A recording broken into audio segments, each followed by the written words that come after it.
হচ্ছে তারা যদি ভালোবাসে আয়বর্ধক কাজ সৃষ্টি করতে পারে, এই জন্য হচ্ছে অনুকূল পরিবেশ তৈরি করা হবে ইনশাআল্লাহ। সম্মানিত ভাইরা আমার, আমি এই লক্ষ্য বাস্তবায়ন করার জন্য, এই লক্ষ্য যদি বাস্তবায়ন করতে হয় তাহলে আগামী নির্বাচনে দাঁড়িপাল্লা মার্কাকে বিজয়ী করেই লক্ষ্য বাস্তবায়ন করতে হয়, কি বলেন?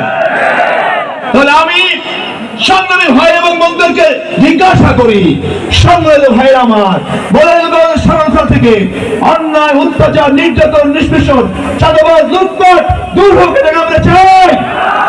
বৈষম্য দূর হোক, এটাকে আমরা চাই।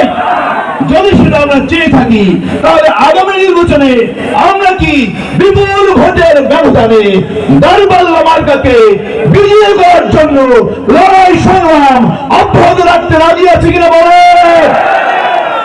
সংগ্রামী ভাইরা আমার, আমরা দাঁড়িপাল্লা মার্কাকে বিজয়ী করার পাশাপাশি আমাদের কিন্তু জাতীয় সংসদ নির্বাচনের পাশাপাশি ওই দিন আরেকটি ব্যালটে ভোট দিতে হবে, সেটা হলো গণপরিষদ ব্যালট, তাই না? আমরা জাতীয় সংসদে আমাদের মার্কা হলো দাঁড়িপাল্লা। জাতীয় সংসদের মার্কা কি? জনগণের মার্কা কি? আর গণভোটে আমরা ভোট দেবো হ্যার পক্ষে না নায়ের পক্ষে? বলেন, গণভোটে আমাদের কোন পক্ষ? গণভোটে আমরা কোন পক্ষ? সবাইকে আগামী 12 তারিখের নির্বাচনে জাতীয় সংসদের ব্যালটে দাঁড়িপাল্লায় এবং গণভোটের ব্যালটে হায়ের পক্ষে আমাদের মূল্যবান ভোট প্রদানের আহ্বান জানিয়ে আমি আমার সংক্ষিপ্ত কথা এখানে শেষ করছি। সবাইকে ধন্যবাদ। আল্লাহ হাফেজ। বাংলাদেশ জিন্দাবাদ। এখন আমাদের প্রধান অতিথি হিসাবে আমাদের মাঝে উপস্থিত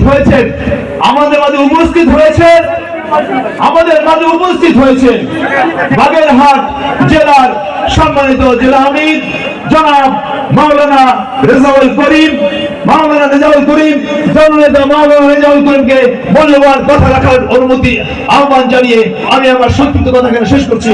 আল্লাহ হাফেজ। আসসালামু আলাইকুম ওয়া রাহমাতুল্লাহি ওয়া বারাকাতুহু। বিসমিল্লাহির রহমানির রহিম। নাহমাদুহু ওয়া নুসাল্লি আলা রাসূলিল কারীম ওয়া আলা আলিহি ওয়া সাহবিহি আজমাইন।